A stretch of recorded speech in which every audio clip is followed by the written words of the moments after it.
मोदी के 80th independence speech से कई बड़े ऐलान किए गए हैं, जैसे 2047 का vision, AI training, self reliant India.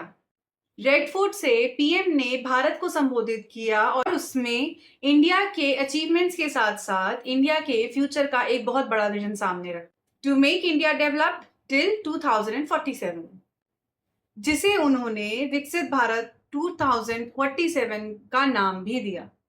Youth के लिए उन्होंने एआई ट्रेनिंग से लेके फ्री कोचिंग सेंटर्स, सेमीकंडक्टर्स की manufacturing, nuclear energy, defence production and self reliant जैसे कई रोड मैप सामने रखे।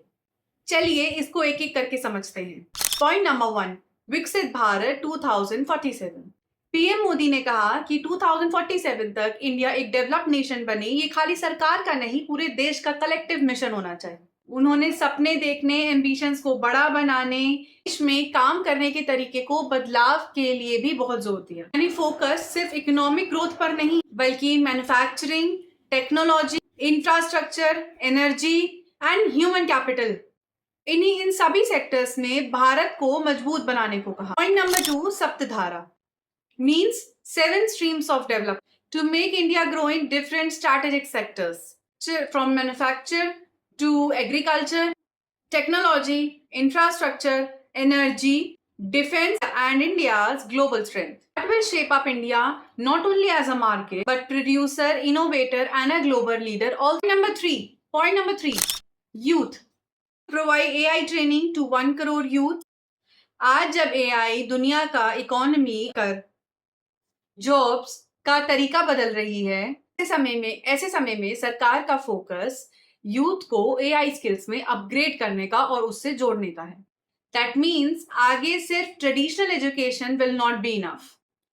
एआई, टेक्नोलॉजी और डिजिटल स्किल्स एम्प्लॉयमेंट का बड़ा हिस्सा होंगे। Point number 4, free online coachings. की announcement for students preparing for competitive exams. Free coaching की बात करी खासकर उन बच्चों और फैमिलीज के लिए जो महंगे कोचिंग्स को अफोर्ड नहीं कर सकती, जिससे परिवारों पर फाइनेंशियल बर्डन बढ़। पॉइंट नंबर 5, आत्मनिर्भर भारत। इंडिया का एक सेंट्रल थीम था सेल्फ रिलायंस। पीएम ने मेड इन इंडिया और वोकल फॉर लोकल को आगे बढ़ाने की बात कही है। पिछले कई वर्षों में कई सेक्टर्स का डेटा भी उन्होंने दिया। सरकार ने पिछले 12 वर्षों में डिफेंस प्रोडक्शन करीब 4 गुना, खादी और विलेज प्रोडक्शन लगभग 5 गुना, इलेक्ट्रॉनिक्स मैन्युफैक्चर करीब 7 गुना, मॉडर्न रेलवे कोच प्रोडक्शन 21 गुना, मोबाइल फोन प्रोडक्शन 35 गुना। पॉइंट नंबर 6, सेमीकंडक्टर्स और टेक्नोलॉजी। आज भी दुनिया में सेमीकंडक्टर सिर्फ टेक्नोलॉजी का हिस्सा नहीं, ये स्मार्टफोन से लेकर कार्स, डिफेंस सिस्टम और आर्टिफिशियल इंटेलिजेंस हर स्ट्रैटेजिक सेक्टर के लिए बहुत इंपॉर्टेंट है। इसलिए प्राइम मिनिस्टर मोदी ने सेमीकंडक्टर मैन्युफैक्चरिंग को इंडिया के डेवलपमेंट के लिए एक बड़ा हिस्सा बताया है। आने वाले वर्षों में सेमीकंडक्टर प्लांट्स को बढ़ाने और इस सेक्टर में डोमेस्टिक कैपेबिलिटी को डेवलप करने पर जोर दिया है। Point number 7, energy and nuclear power. Prime minister ने भारत की लॉन्ग टर्म एनर्जी रिक्वायरमेंट्स को पूरा करने के लिए न्यूक्लियर एनर्जी और वेरियस एनर्जी सोर्सेस को बढ़ाने का पर भी जोर दिया है। इंडिया ने 2047 तक 100 गीगावाट कैपेसिटी का एम रखा है।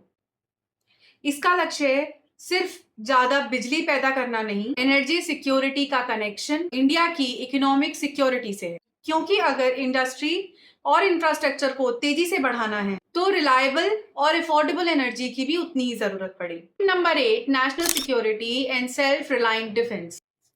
पीएम ने नेशनल सिक्योरिटी पर भी बहुत जोर दिया, डिफेंस प्रोडक्शन को इंडिया में बढ़ाना और क्रिटिकल डिफेंस रिक्वायरमेंट के लिए डोमेस्टिक मैन्युफैक्चरिंग कैपेबिलिटी को मजबूत करने पर भी जोर दिया है।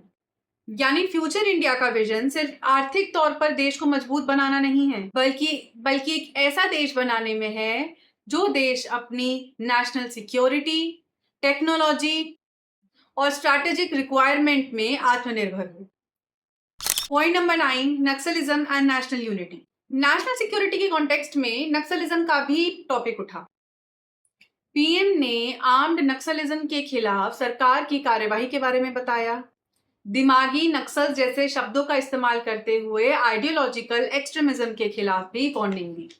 ये स्पीच का एक पॉलिटिकल सेंसिटिव टॉपिक बन गया, जिसको ऑपोजिशन ने जमकर क्रिटिसाइज किया। Point number 10, floods and landslide affected family.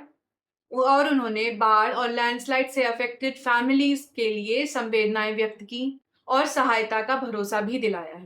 Sir PM Modi की 18th इंडिपेंडेंस स्पीच को अगर हम क्लियरली एक लाइन में समझें, इंडिया को 2047 तक डेवलप्ड नेशन और सेल्फ रिलायंट नेशन बनाना है। अब देखना यह है कि ये सारे अनाउंसमेंट ग्राउंड लेवल पर किस तरह से पूरे होंगे। क्या 2047 तक इंडिया एक फुली इंडिपेंडेंट नेशन बन के निकले? प्लीज कमेंट में बताइए। अगर आपको ये वीडियो अच्छी लगी हो तो प्लीज लाइक कीजिए और ऐसे ही इंपॉर्टेंट न्यूज को सिंप्लीफाइड वे में समझने के लिए डू सब्सक्राइब माय चैनल। जय हिंद।